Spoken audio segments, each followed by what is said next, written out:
Hello, hello mga person! Nandito na naman si Mommy Nika nyo.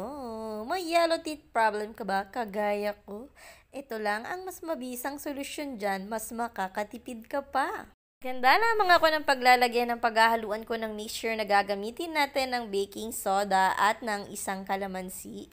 Naglagay lang naman ako ng kakaunting baking soda dito na sasapat lang dito sa isang pirasong kalamansi. Siguro nga isang kutsarang baking soda ay sapat na at pipisaan ko nga ito ng isang kalamansi. Tingnan nyo naman mga person, bumubula-bula nga siya, ang galing. Bago nyo nga gawin ito sa ngipin nyo ay siguraduhin nyo munang nag-toothbrush kayo para mas malinis na nga ang ating mga ngipin. Kaya naman ito naman ang susunod natin gawin, tututbrushan naman natin ito ng baking soda na may kalamansi.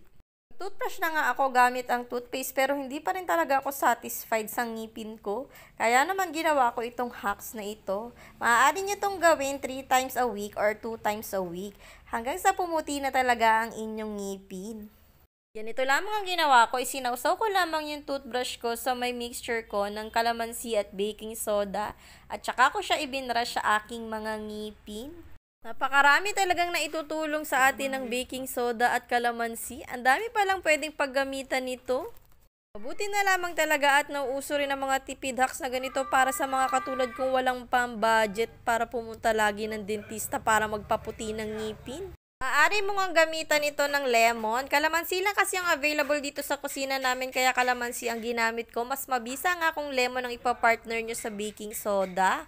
Pagkatapos ko ang mabrush ang aking mga ngipin ng baking soda na may kalamansi ay agad-agad ko nga itong binanlawan. Huwag natin itong masyadong ibabad ng matagal. Banlawan lamang natin ito ng mabuti. Marami nga nagsasabi na mas matibay nga raw ang ngipin ng mga yellow teeth, pero hindi natin may kakaila na mas kaaya-aya talagang tingnan at presentableng tingnan kapag maputi ang ating mga ngipin. Mabuti na lamang talaga at natutunan ko nga itong hacks na ito. Ang laking bagay na naitulong na nakakabawas ng aking pagka-yellow teeth.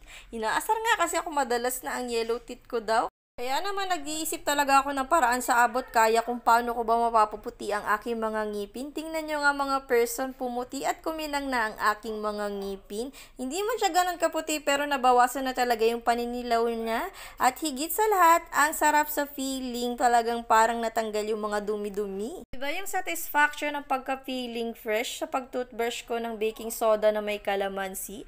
Mas maganda siguro talaga kung lemon pa. Grabe, iba talaga yung feeling kesa sa nag-toothbrush lang ako ng may toothpaste. Sa magandang benepisyo nito ay nakakatanggal din to ng mabahong hininga. So hanggang dito na lamang. Thank you for watching. Babu!